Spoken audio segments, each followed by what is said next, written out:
akasema hakuna mtu awezaye kumkomboa ndugu yake.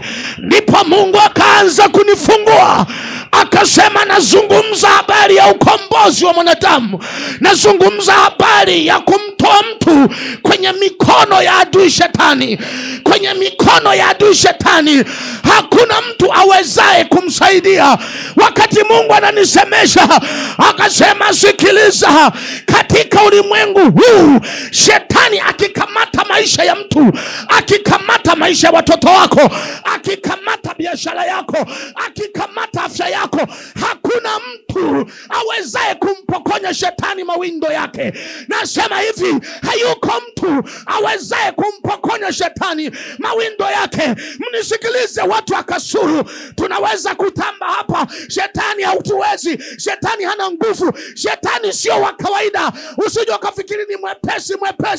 Tunatamba kwamba shetani hatuwezi, ni kwa sababu liko jina lipitalo majina yote, jina la mwanaume Yesu Kristo.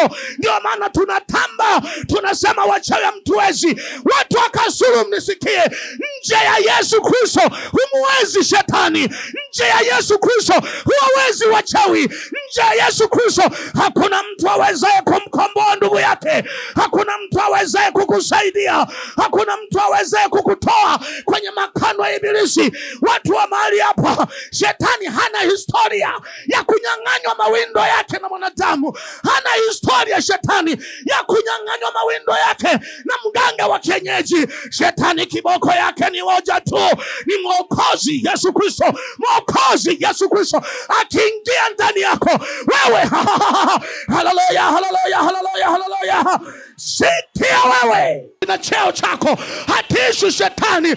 Shetani anaogopa jina moja la mwanaume Yesu Kristo, hilo peke yake.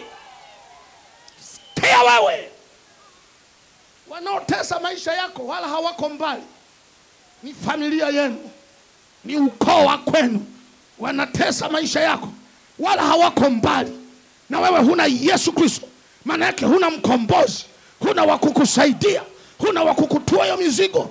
Uko tu umekaa unasema mimi hawaniwezi. Sikiliza nikwambie, kama huna Yesu Kristo, nje ya Yesu Kristo utaonewa tu.